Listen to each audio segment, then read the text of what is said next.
In the early 19th century, Rabbi Sholom ben Elazar Rokeach of Belz taught the following.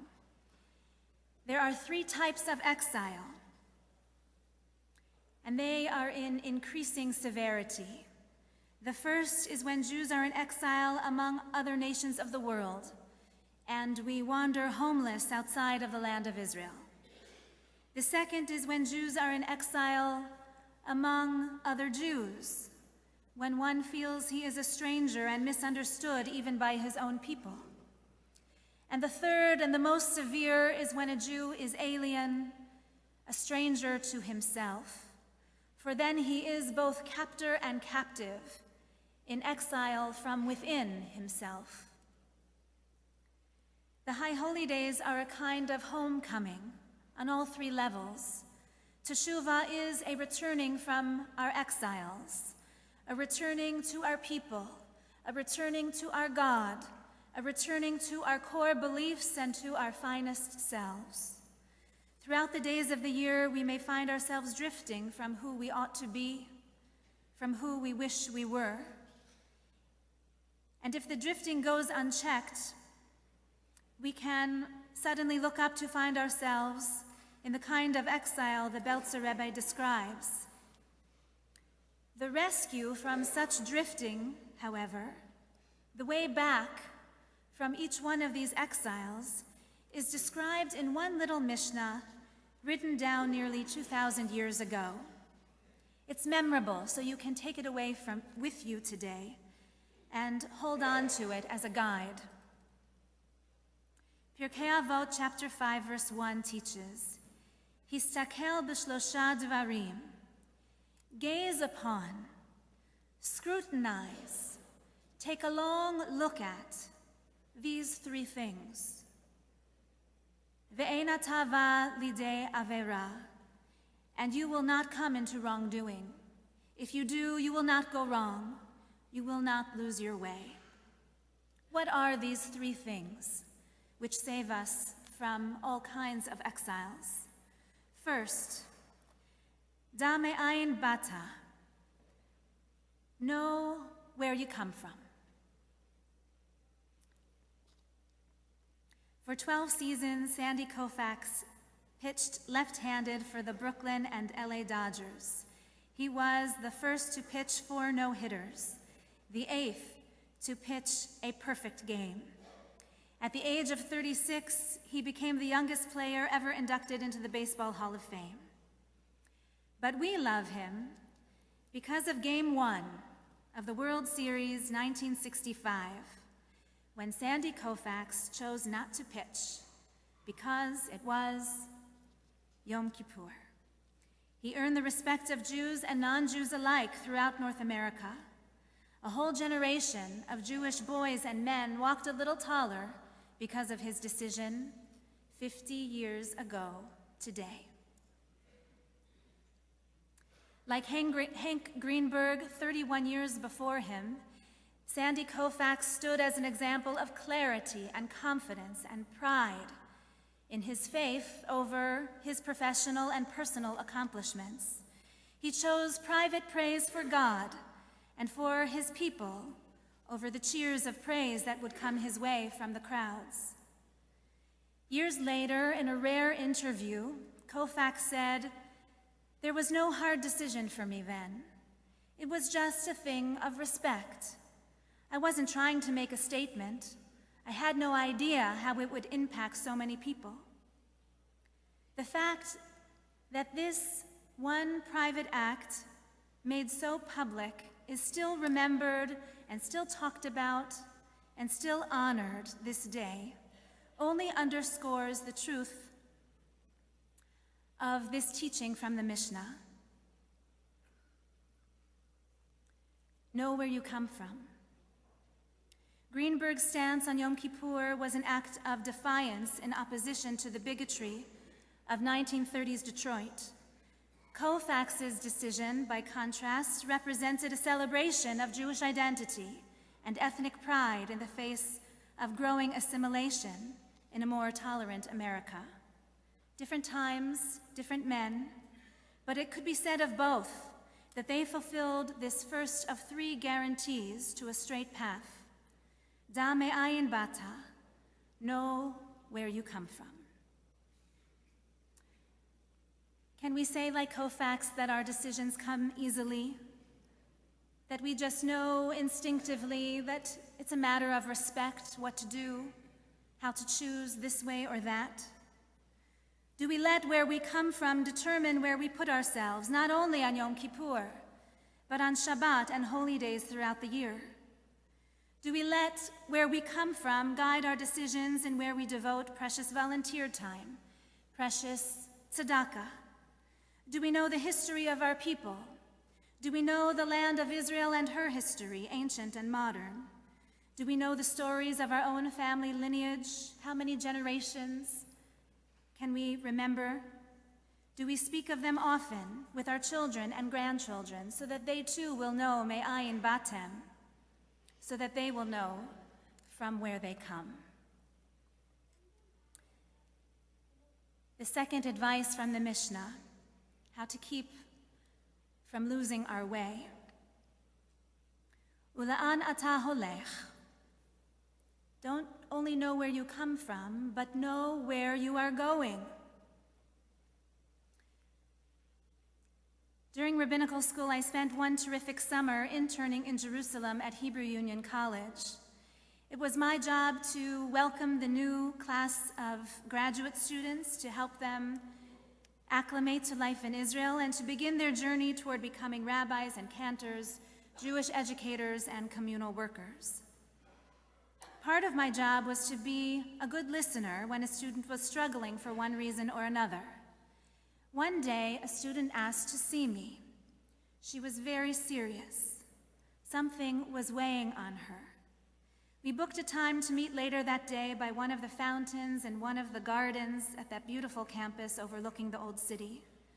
And I remember when we sat down together, she took a deep breath and she told me the shocking news that would change everything for her future.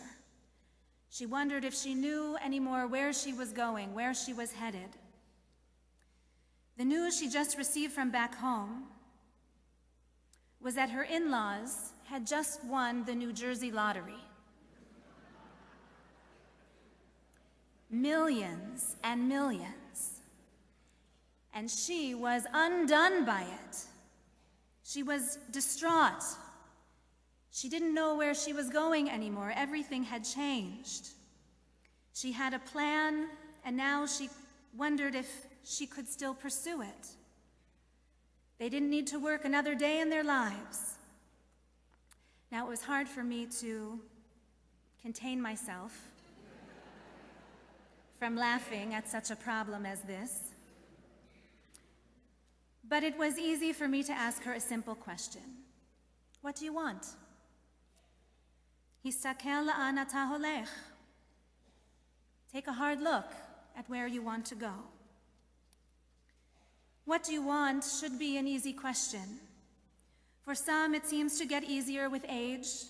For others, it seems to get more complicated with age. These holy days are when we ask that simple question over and over again. Where am I going? What is my destination? God may only know our destiny, but our destination and the direction towards it, the route we might take, these are for us to decide. And when surprises come along, as they inevitably do, we adjust the course, a little or sometimes a lot. Now, you may be wondering about that rabbinical student. It turns out she didn't change a thing. She and her husband only changed the pace of their path. They could now afford to take their time. So instead of 5 years in rabbinical school, she took 7 or 8, taking time off in between semesters to have children. And her husband continued to teach high school just as he had planned before the lottery. The money in the bank was nice when it came time to choosing a house or taking vacations or giving tzedakah, but it did not change their course. They knew who they were, and they knew where they came from, and they knew what they wanted out of life. That big win gave them reason to pause and to reassess. just like these high holy days. Time to pause, take stock. The big win for us is the invitation to another year, 5776. Histakel la'an ata holech. Today we pause from the daily routine to reassess and ask what adjustments need to be made. And the third in this practical life wisdom from the Mishnah, Lifnei mi ata atid, litain din v'chashbon. Know before whom you will ultimately have to make an accounting. Like what is written just above our Aron HaKodesh. It's small, you might not have noticed. Da lifnei mi ata omed. Know before whom you stand. Hear the instruction for a good life, a life without the troubles of being in exile of one kind or another. Know before whom you will ultimately have to make an accounting. This is the day of judgment. The Machzor describes it. These are the days when every deed and every word is laid out and judges itself and bears the signature of every human being. It's all laid out before the throne of glory. Histakel, urges the Mishnah.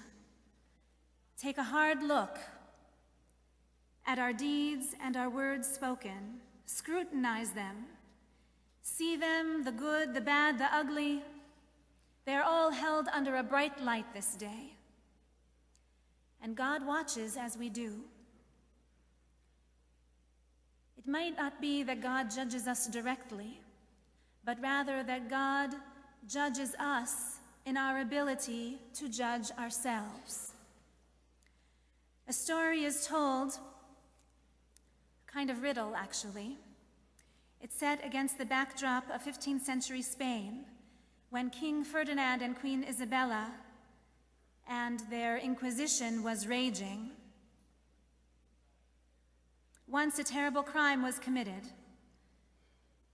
and the officials could not find out who had done it. Looking for someone to blame, the Grand Inquisitor decided that it would be convenient to hold the Jews responsible. Rabbi Pinchas was the rabbi of the largest congregation of that city. He was respected and beloved for his wisdom and compassion. If he were convicted, surely the Jews would suffer without him. And so the Grand Inquisitor called him forward and put him on public trial. When the jury reported that there was not a shred of evidence to convict Rabbi Pinchas, the Inquisitor was enraged and came up with a new scheme. He announced, "We'll put the matter before God, the judge on high. The fairest way to determine the matter is to draw lots. I will place 2 rolled up pieces of paper into a box. On one of them will be written simply the word guilty, and on the other will be simply written the word innocent. If the esteemed rabbi picks the paper that says guilty, then it will be a sign from God that the Jews are guilty and responsible, and the rabbi must be executed on the spot. If he draws the paper that says innocent, well then we'll have to let him go." Now the Grand Inquisitor wanted to see Rabbi Pinchas dead, and Rabbi Pinchas knew this. And so the rabbi suspected a plot. The cunning inquisitor would surely write the word guilty on both pieces of paper. And so what could Rabbi Pinchas do to save himself from this trap, to save the Jewish people from the trap? "It's time," the inquisitor said. "Take your pick, make your choice." So what did the rabbi do, can you guess? He quickly reached into the box, drew out one of the pieces of paper, and before anyone could do anything about it, he swallowed it.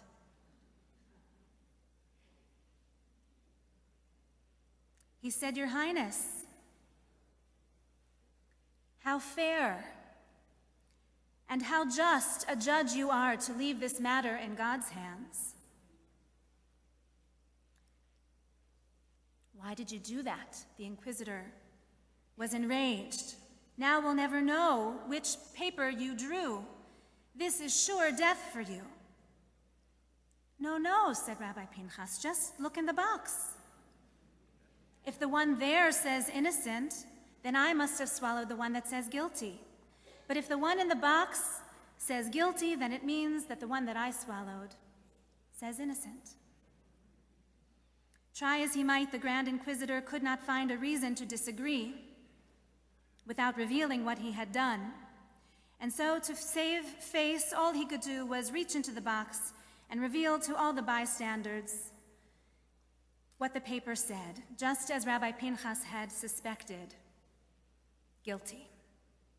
"God Almighty has spoken," said Rabbi Pinchas. "The one that I swallowed must have said innocent."